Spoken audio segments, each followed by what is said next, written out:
All right, everybody, welcome back for another deep dive. You ready to learn something new today? Always excited to dive in. What are we exploring today?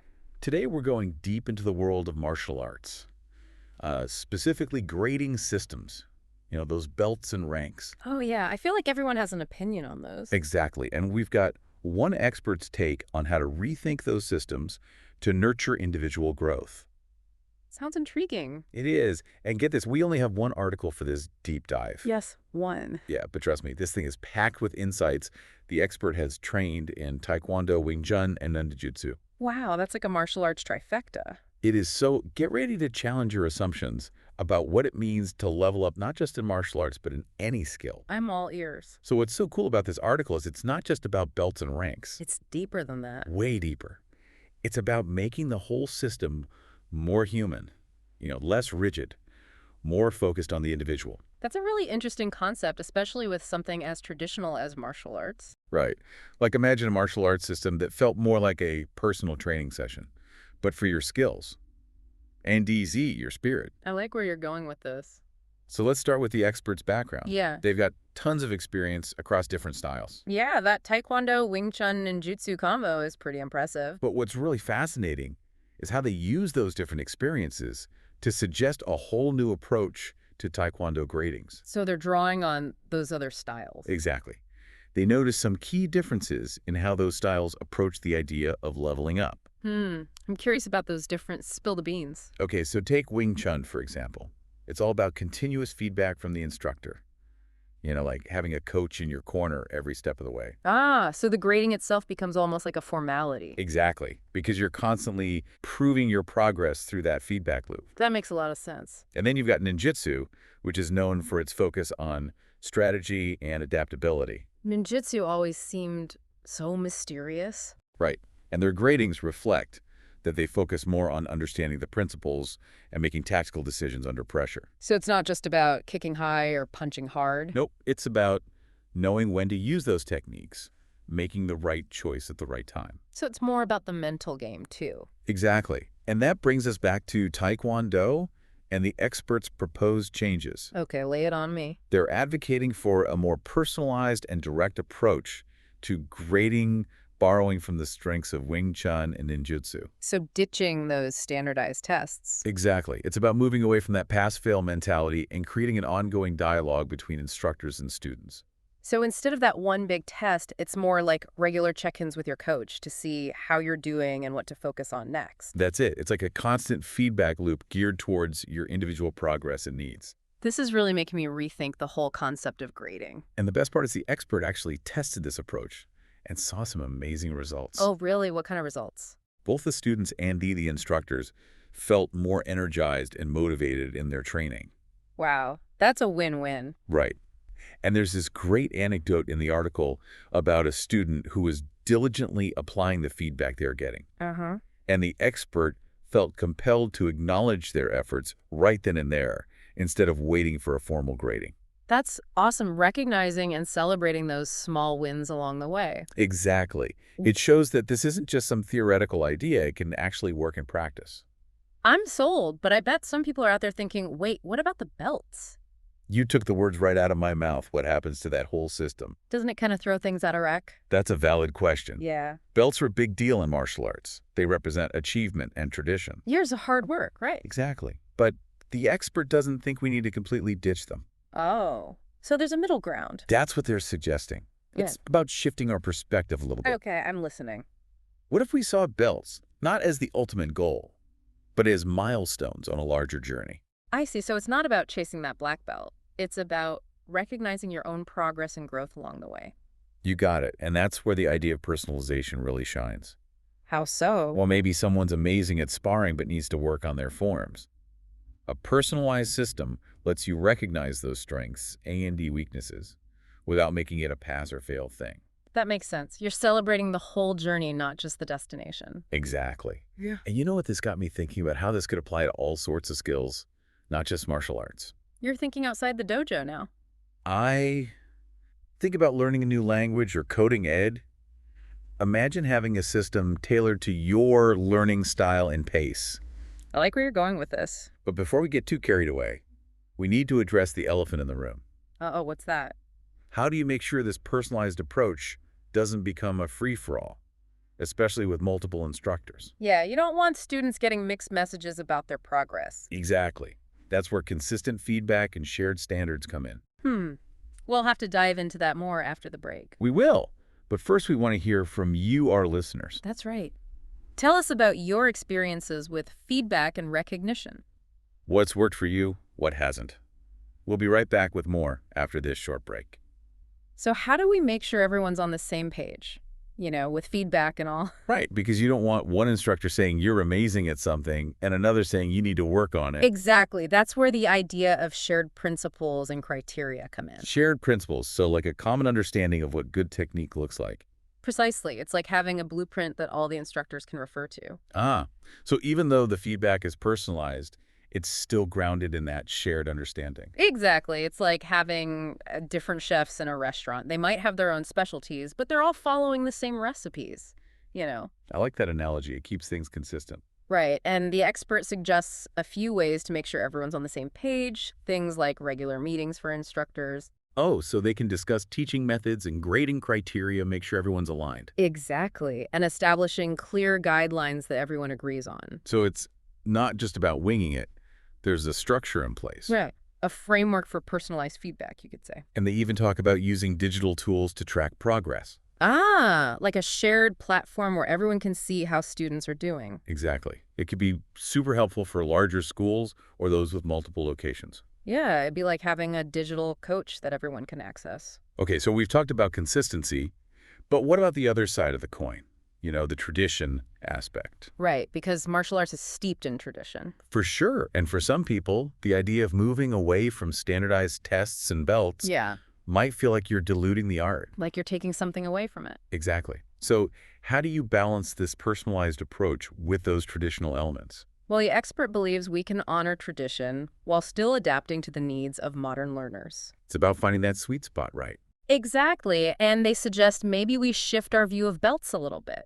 How so? Instead of seeing them as the be-all and end-all, maybe we see them as milestones on a larger journey. Okay, so it's not about chasing that black belt. It's about recognizing your own progress and growth along the way. Exactly, and it opens up the possibility for recognizing achievement in different ways. Like what kind of ways? Well, beyond just belts, maybe personalized certificates, detailed written evaluations, highlighting individual strengths. Oh, I like that it's more specific to the student. Right, or even small tokens or gifts that hold special meaning for them, something unique and personal. It's like creating a reward system that speaks to their individual motivations. Precisely recognizing that what motivates one person might not be the same for another.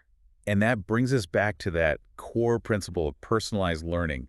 Everyone learns and progresses differently. We can't use a cookie-cutter approach. Absolutely. Yeah. So let's say we're on board with this personalized approach. Yeah. How do we actually implement it, in a practical way? Well, the expert offers some concrete suggestions. Okay, I'm all ears. One key suggestion is incorporating regular self-assessments into the training. Self-assessments, so like students evaluating their own progress? Exactly. It could involve journaling about their training, setting personal goals, reflecting on their strengths and weaknesses. That's a great idea. It gives students more ownership over their learning. Right. It's not just the instructor telling them what to work on. They're actively involved in the process. And I bet it leads to some really interesting conversations between students and instructors. Oh, absolutely. Imagine a student coming to their instructor saying, hey, I'm struggling with this particular technique. Can we work on it together? That's amazing. It shifts the whole dynamic. Right. The student becomes a more active participant in their development. And the expert also emphasizes creating a culture of open feedback in the training environment. So it's not just about the instructor giving feedback. It's about creating a space where everyone feels comfortable sharing their thoughts and observations. It's actually encouraging students to ask questions, to share their struggles, and to seek guidance from their peers, as well as the instructor. It becomes more collaborative, like everyone's in it together. Right. It fosters that sense of community, which is so important in martial arts. Absolutely. It's not just about individual growth. It's about collective growth as well. You know what? This whole conversation has really opened my eyes to the potential for personalization beyond just martial arts. I was just thinking the same thing. It could apply to education, workplaces, even parenting. What if we brought those principles of personalized feedback and recognition to all those areas? it could be revolutionary, really tailored to individual needs and goals. This deep dive has really got me thinking outside the box. Me too. It's about challenging those traditional assumptions and exploring new possibilities. And before we wrap up, I think it's important to pause for a moment and connect these ideas to our own experiences. Absolutely. Let's bring it back to our listeners. Think about a time when you received feedback that truly helped you grow. What made it so effective? Was it the delivery, the content, or the timing? What resonated with you then? Or maybe think back to a time when you felt truly recognized for your efforts. What form did that recognition take? And how did it make you feel? Hold on to those reflections as we continue exploring these ideas about reimagining martial arts grading systems and beyond. Because your personal experiences are invaluable to this conversation. So what are some final thoughts from the expert? Well, they end the article with some really thought-provoking questions aimed at both instructors and students. Like they're throwing down the gauntlet, challenging everyone to take these ideas and run with them. Exactly. They ask instructors things like, how do you ensure consistent feedback with multiple instructors? What are your experiences with personal feedback and its impact? Should we stick with tradition or explore new approaches? It's about getting those wheels turning, making people think critically about how they approach teaching and grading. And for students, they ask, what type of grading has helped you the most? How would you feel most recognized for your hard work and progress? What would you change about grading if you could? I love that they're giving students a voice in this conversation. Absolutely. Their perspectives are so important because ultimately it's about creating learning experiences that work for them. And that's the beauty of this deep dive. It's not about giving definitive answers. It's about sparking those conversations and reflections. Within our own training communities and beyond. Maybe it's time to sit down with your instructors or fellow students and have an open discussion about personalized learning. Or maybe it's an opportunity to reflect on your own learning preferences and seek out training environments that align with those needs. There's no right or wrong answer. It's about finding what works best for you. And recognizing that everyone's journey is unique. The key takeaway here is that we all have a role to play in shaping the future of martial arts and learning in general. We can choose to be passive recipients of the system as it is, or we can actively engage in shaping it for the better. It's about being open to new ideas, challenging traditional ways of thinking, and working together to create more effective, inclusive, and fulfilling learning experiences. For everyone, no matter what skill they're pursuing. Before we sign off, I want to leave you with one final thought, something that wasn't explicitly stated in the article, but it's been swirling in my mind throughout this whole conversation. Ooh, I love those light bulb moments. Go ahead. If we can reimagine something as deeply rooted in tradition as martial arts gradings, what else can we personalize? Wow, that's a powerful question. It really opens up a whole world of possibilities. Could we personalize education, healthcare, even our relationships? Food for thought, isn't it? It is the potential for positive change is immense if we're willing to embrace this idea of personalization and apply it beyond just martial arts. It's a reminder that learning and growth should never be confined to a single discipline or a rigid system. It's a lifelong journey that takes place both within and outside the training hall. So keep exploring, keep questioning, and keep pushing those boundaries. And never stop learning. That's what it's all about. That's it for this deep dive. We hope you enjoyed exploring this fascinating topic with us. And we hope you'll continue the conversation in your own lives and communities. Until next time, keep those minds curious and those spirits adventurous. Thanks for joining us. Welcome back, everyone. So we've been talking about all these cool ideas about personalizing martial arts gradings. Right, really shaking things up. And now we want to hear from you, our awesome listeners. Yeah, we want to know what resonates with you based on what we've been discussing. So many of you are involved in martial arts in some way, whether you're a seasoned black belt or just starting out. And your experiences are so valuable to this conversation. Absolutely. So tell us about those times when feedback really clicked for you.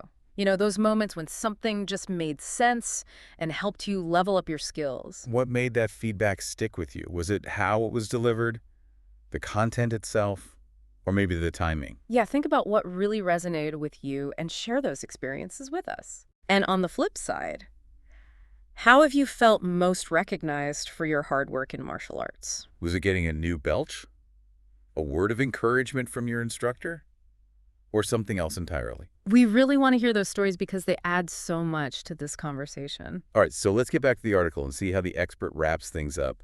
They end with some really thought-provoking questions. It's like they're throwing down a challenge.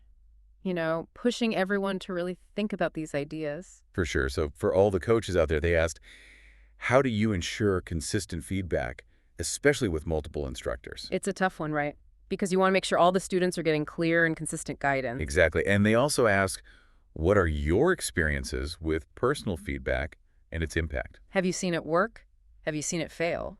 And ultimately, they ask, should we stick with tradition or explore new approaches? It's like they're saying, hey, let's have an honest conversation about this. Let's not be afraid to challenge the status quo.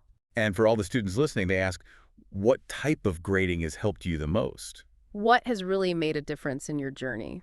And how would you feel most recognized for your hard work and progress?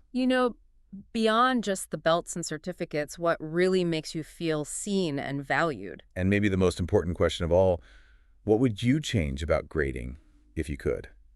That's such a powerful question. It puts the power in the hands of the students. Exactly, because ultimately it's about creating a system that works for them. And that's what this deep dive has been all about. It's not about giving definitive answers. It's about sparking conversations and getting people thinking differently about martial arts and learning in general. Maybe this has inspired you to have a conversation with your instructors or fellow students about personalized learning. Or maybe it's made you think about your own learning preferences and what kind of training environment would best support your growth. Whatever it is, we hope this has sparked something in you, a desire to explore new possibilities. The key takeaway here is that we all have a say in shaping the future of martial arts. We can choose to just go with the flow, or we can actively participate in making things better. It's about being open to new ideas, challenging old ways of thinking, and working together to create a more awesome experience for everyone. Before we sign off, I want to leave you with one final thought that's been bouncing around in my head. Oh, I love those last-minute epiphanies. Go ahead. If we can reimagine something as traditional as martial arts gradings, something that's been around for centuries. Right, something that's so ingrained in the culture. Exactly. If we can rethink that, what else can we personalize? Whoa, that's deep. What are you thinking? Could we personalize education, healthcare, even our relationships? My mind is blown right now. The possibilities are endless. It makes you realize that personalization isn't just a trend. It's a fundamental shift in how we approach learning and growth. It's about recognizing that everyone is unique and deserves a learning experience that's tailored to their needs. And that's something worth fighting for. You know what? I think that's the perfect note to end on. It's all about empowering people to take control of their own learning journey. That's it for this deep dive. We hope you enjoyed exploring this topic with us and that you'll keep those conversations going. Remember, keep those minds curious and those spirits adventurous, because there's always more to learn and discover. Thanks for joining us, everyone. Until next time, keep on training, keep on growing, and keep on pushing those boundaries.